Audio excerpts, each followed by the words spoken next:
What's up, everyone? Welcome to round 5, aka the semifinals of the Portland Monthly Premodern Paper Magic Afternoons November tournament. We had 14 people show up for this tournament, and after 4 rounds of play, we've cut to the top 4. Without further ado, let's get into the games. And first, we have another Goblins player. This time it is William. And at first blush, this may look like a stock Goblin list, and I thought it was at first too. Then I noticed the Hearth Charms and Sulfuric Vortex. Hearth Charms are in the main, and for those of you that don't know what it is, I don't blame you, I had to look it up as well. It is 1 red for an instant, and choose 1. Destroy target artifact creature. Attacking creatures get +1/+0 until end turn, which is pretty cool. And probably the one he really wants, target creature with power 2 or less can't be blocked this turn. Yes, that means you can target Goblin Piledriver before it attacks, and then swing in for a boatload of damage. Very spicy include. I really like it. One thing I want to call out is didn't get a nice deck photo from you, William. Next time, let's get a good laydown shot. In the side, the Sulfuric Vortex, as I mentioned, is probably there for those matchups where your goblins cannot get in damage fast enough and the game stalls out. Hopefully you'll have done enough damage to your opponent that they'll die before you do. Pretty nice include. We'll see if it plays out in the match. And his opponent also does not have a good laydown pick. We'll hopefully get that sorted as well. But it is Alec on Tradewind Survival. Yes, the other survival deck that is not Elves. I actually haven't played against this deck before, so I don't have a ton of experience with it, but I know it's also a value deck.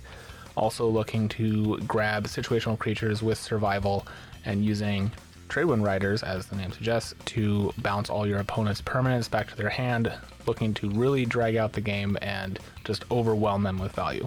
Also important to mention, this is Alec's first pre-modern tournament, and he made the semis. Super good job, dude. Hope to see you back next time, but without further ado, let's get into the games. And here we go, Goblins versus Tradewind. Now you guys might notice the video is a little darker, a little fuzzier than the previous videos. That's because it got dark outside and there are big skylights in our venue, and for whatever reason they also tend to dim the lights as it gets later. So was not predicting that. This is the first time I've recorded there, and my little GoPro did about as good as it could do. Cleaned up what I could in footage, but know that in the future I am bringing a light, so hopefully this will not be an issue. And Alec is going to take the play, just going to play a Yavimaya Coast followed up with an elf, and William is having none of that, immediately hitting that elf with a pinger and passing the turn. No mana ramp for you. Oh, William giving us a little shot at cards in hand. I didn't see too much. I think there was a Rashad in port. Also important to note, Alec is playing with some amount of proxies. This is a proxy-friendly format and a proxy-friendly group that we play with. We don't want to play against people's wallets. Much rather have you play the deck you want to play versus what you can afford. As long as we can tell what it is, that's all that's important. All right, Alec gonna go fetch out a mountain, and that might be one of the promo mountains that we got for this tournament. One of our players, Joe, did some Photoshop wizardry and some mid-journey magic and whipped up some promo cards, and I think this might be one of them, all of them featuring a lab, because we play at the Lucky Lab, which is a bar down here in Portland. Oh, we're going to lead off with the Wall Blossoms, draw a card. Going to be a little harder to ping that one down, and honestly a good blocker for the majority of William's Goblins.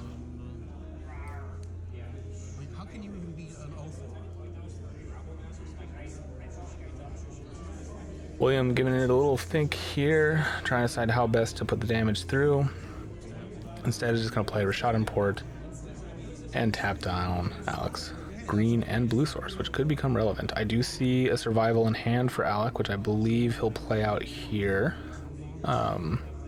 Knowing that the Goblins deck has main board naturalizes, could be a little wary, but might as well go for it now, even though you don't have the mana to activate it. I'm just going to pass the turn. And we got a green source. Do we have a naturalize? We do. We had it the whole time. All right. Alec getting a first-hand lesson here on why Goblins is such a fearsome deck. And in comes a Lackey and pass the turn. Lackey's not going to do too much, but compared with the Lightning Bolt would be enough to take down the Wall of Blossoms, at least for now. Alright, Alec taking one, playing out 2 birds, all the mana in the world, and passes the turn. That Rashad Import is not going to be doing much anymore. William's got a mountain and just 3 in hand, it looks like. Ooh, one other important thing is we haven't got any life totals down. I mentioned this in a previous video from the previous round, but we are going to have dice for next round because not everyone brings out their phone. Some people resort to pen and paper, which honestly I prefer to, but obviously doesn't make for a great webcam experience. I believe Alec is down at 18, taking 2 points off of Yavimaya so far. William is going to play a Matron. Got a reader.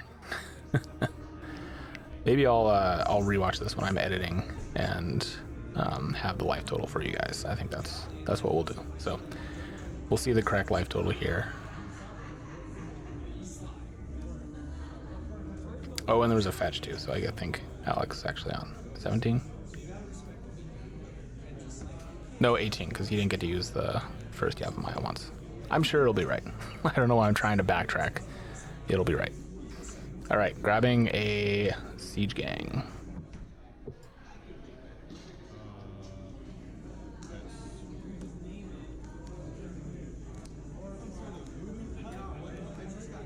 Alec playing out a fetch. Gonna go ahead and potentially crack it. No? All right, Bane 3, 4 for the namesake of the deck, Tradewind Rider, and we got a reverse reader. Fair to say, there's actually no other players here who really play. Actually, I haven't even seen an Elf deck in the few times I've been at our Premodern meetups, let alone a Tradewind deck. Elves obviously a lot more popular these days, but Tradewind's gonna start doing a lot of work. All right, Siege Gang is coming down. Gonna make a whole mess of goblins.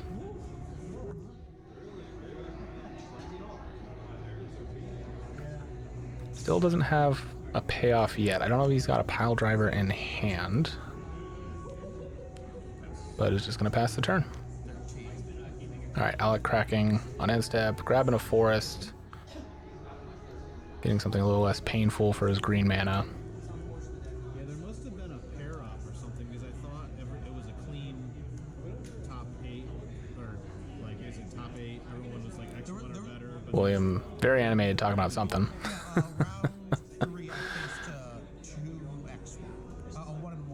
And let's see, we'll go to Alec's turn and see if he's got a way to stave off this impending disaster. I mean, he can obviously just use the Tradewind Rider to bounce a pile driver. No, he can't. Protection from blue. I almost forgot that.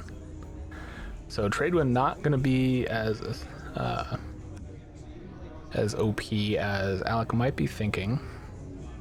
You obviously don't want to bounce the Siege Gang. You can just recast it. Same thing with the Matron. Lackey or one of the tokens would be the only good hit. Ooh, and Alex fetching again. Only 2 cards in hand. I think he's just trying to thin out his deck somewhat, trying to get the basics out. Digging for probably another survival.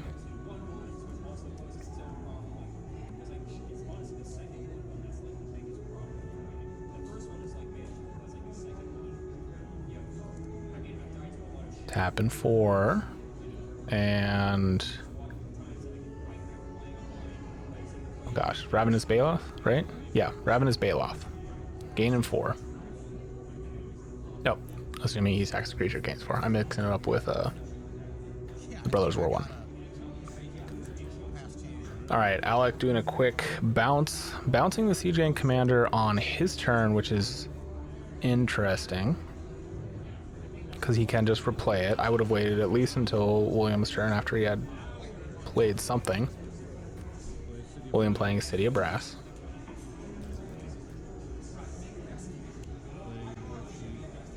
And the War Chief. All goblins have haste. Goblins are also now cheaper too, which means I think he can... I'm not actually super familiar with that art. Is that the... Is that the Prospector art? Like new Prospector, or is that Pile Driver? Okay, but he is going to cycle an Incinerator, dealing more than enough to take care of the Baloth, which he should have sacked in response, potentially. And nope, that's just going to do it. Alex sees the writing on the wall, and Goblins takes it down. I'm not sure if Alec realized he could sack his Baloth in response to the destruction, but I don't know if it mattered too much. He definitely was on a clock. Yeah, you could block the Pile Driver for one turn, but what good would that do? Especially since you can't bounce it, and it has haste even if you did. All right, let's see. William doing a quick little show. It looks like we got a proxy Rashad import. Like I said, proxies are totally cool. Alec taking the play again, leading off again with a Elves and Yavimaya. And playing out a, I believe that's a Wall of Roots. Yes, that is a Wall of Roots. Counters coming down. And then, I guess he's counting the counter, so one for a bird. So really explosive first turn from Alec. Really putting some blockers down. Gonna tap down the coast, which I don't know if that is an interesting hand to keep. I think William kept 3 Rashad imports, no red sources to speak of. This might be a problem.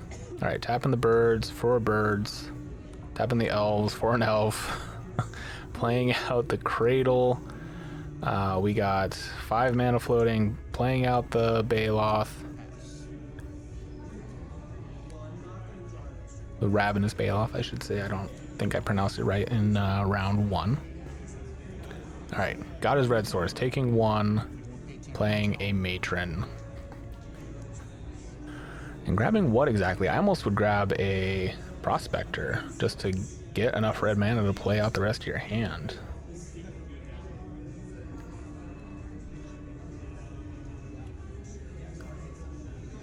Nope, grabbing a Incinerator, Gem Palm Incinerator. At least I'm pretty sure that's what that is. Again, guys, sorry about the video quality. It's not the best. It will be improved for next tournament. Already got the lights on the way. Already figured out how we're setting this up. All right. Tapping in Cradle for a boatload of mana, playing a Spike Weaver, and that's pretty huge.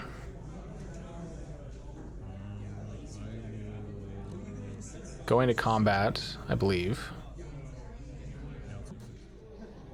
Swinging for the fences, swinging for 6, no blocks. Spike Weaver, of course, being able to move those +1 counters around. Okay, so not a Gem Palm Incinerator.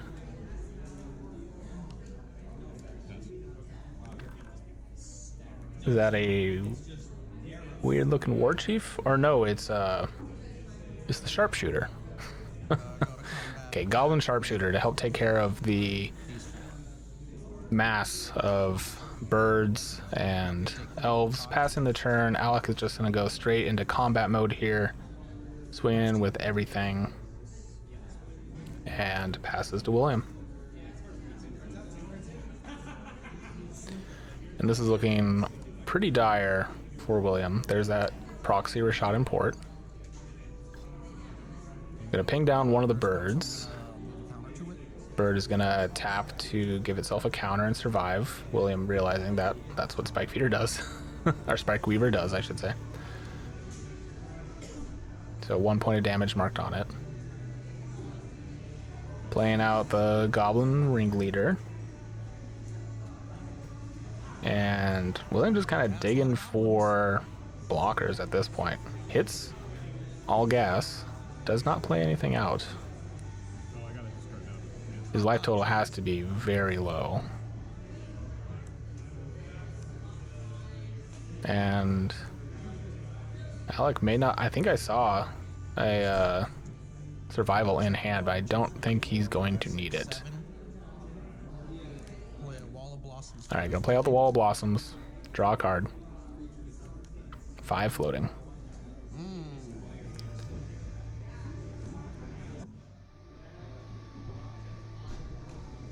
I think that's a sideboard Radiant Dragoons in hand for Alec. Which is good sideboard include.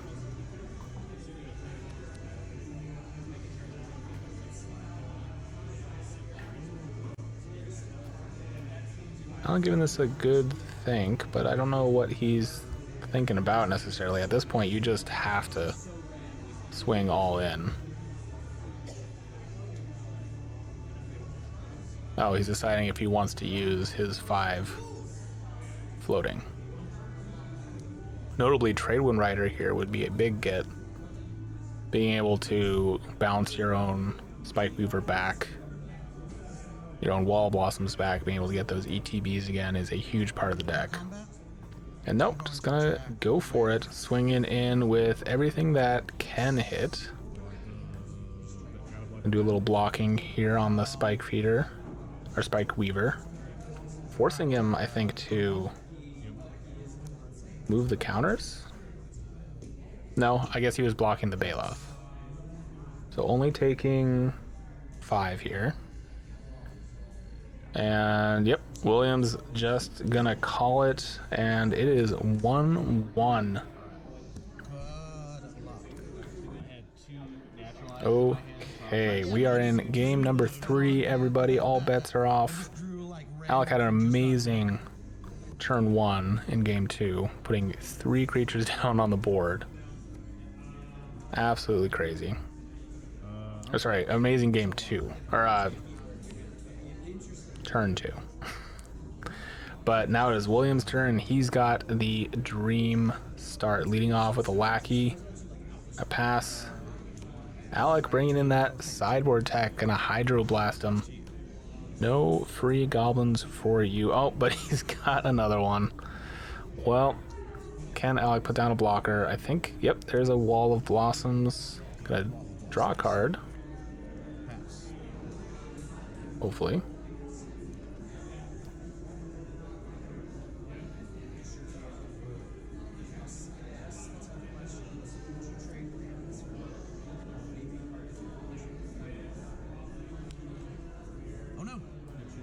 Ooh, and we got a Pyrokinesis to take care of that blocker pitching. And Goblin Renegade. Ringleader. Jesus. I told you guys the video is a little fuzzy. Goblin Ringleader. And playing down a Pile Driver, putting a real clock. Now, Alex really got to put something together. Hopefully has an answer. Does not. Just plays a bird and go. Oh no, this might be it. If William can get enough power on board, but nope, just gonna go for it. 1, 2, 3. Still swinging in for a massive amount of damage. Alec does not have a response. And notably, William doesn't have an extra goblin in hand for the Lackey. Alright, Alec fetching here. Has all the mana in the world. What can he do with it?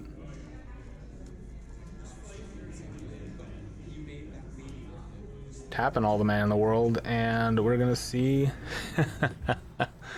Deranged Hermit. Well, if you needed blockers, I guess that's the best way to do it. Got an army of 1/1s, now 2/2s thanks to the Hermit, and that's gonna be good enough to pass the turn. Anti-survival shit, and I'm just gonna not draw survival. That is quite a good draw for Alec, having an army in a can. Not paying the echo cost. The squirrels getting powered down just to 1/1s. Playing a land for turn.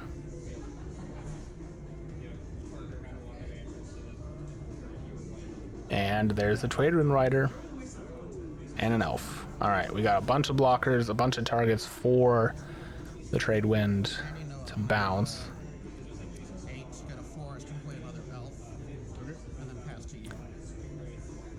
That pile driver probably gonna be target number 1, I'd imagine, once that Tradewind can activate.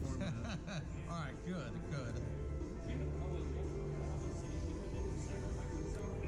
And Williams Tormod's Crypt, not doing too much right now. I know why he brought it in for this matchup, specifically because Tradewind Rider likes to, or Tradewind Survival I should say, likes to grab Squee to get that constant value with Survival of the Fittest, to never actually have to discard a creature of importance.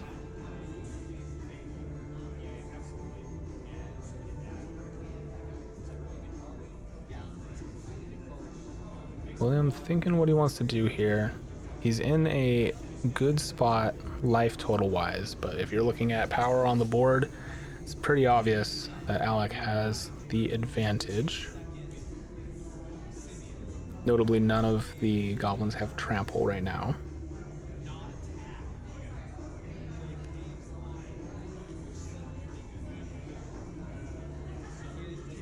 Even that pile driver swinging in for as much as he can is not going to be enough to push through.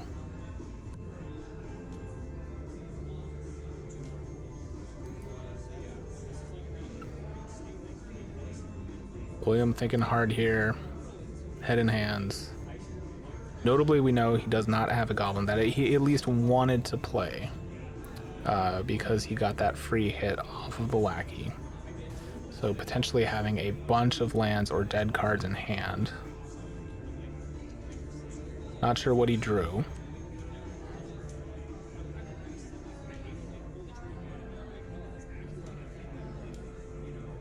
Not even sure what the best draw here could be.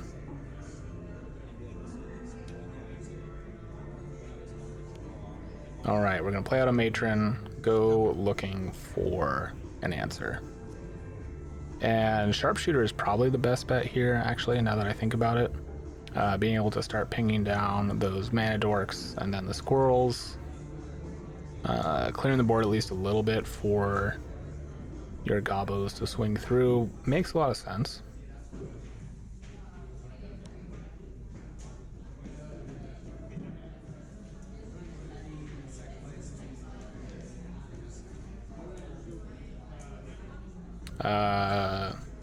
Nope, just grabbing the CG. And that also makes sense. Be able to sack goblins to deal damage. Not a demonic tutor. Yeah, exactly.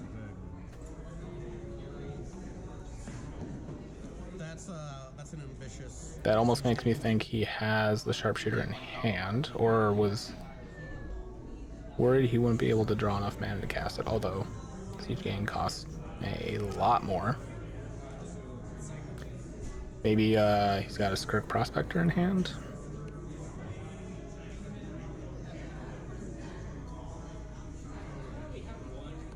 Alright, that matron just came into play this turn, so that cannot swing in. Oh wait, sorry. Goblins have haste. Ignore me. The War Chief lets that happen. Alright, so we got blocks here. Assigning lethal blockers to the pile driver. And one on the lackey. And are we just going to take care of the haste enabler as well? I think that makes a lot of sense. And one on the matron too for good measure. Alright, this is going to be a very empty board, potentially, but we have a Pyrokinesis coming into play, going to make those blocks favorable.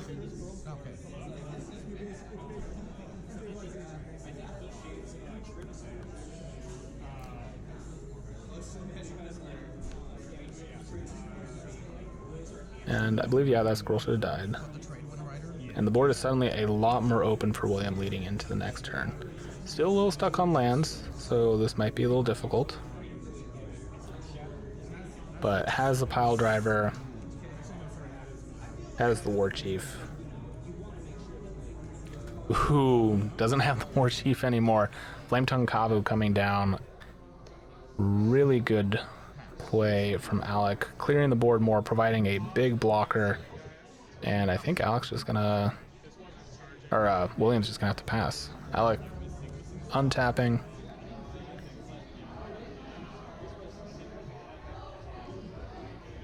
All the mana in the world.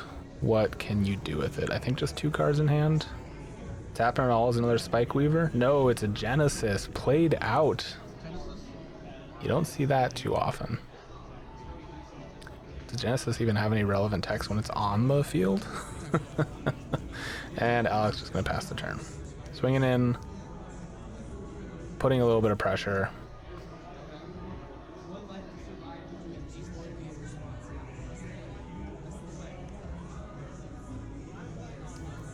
And William grabbing a forest. Not sure what there could be in the sideboard potentially that green would help enable. Obviously a Naturalize would be good, or Tranquil Dreams if Alec played out Survival, but he does not have it currently. And Rashad Import. And Rashad Import going to tap down the lone red source. Makes sense. There's no more birds on the field. And I think Alec's just going to go all in. Yep. Interestingly, no blocks here and pass the turn. I think William just needs one more land to play out the Siege Gang and swing in potentially big. No, we're going to play out another War Chief.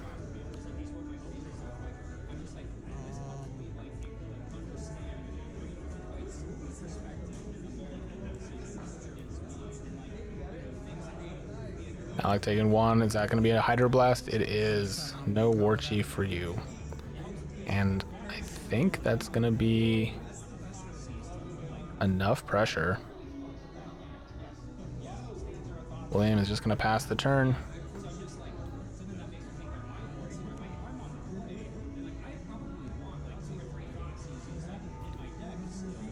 And we're just going to keep up the barrage, I'm assuming. With only a green open.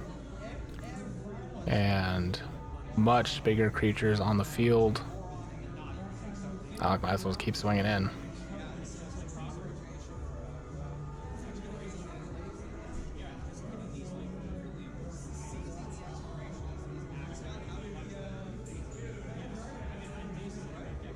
Playing a little safe here, just swinging in with 1.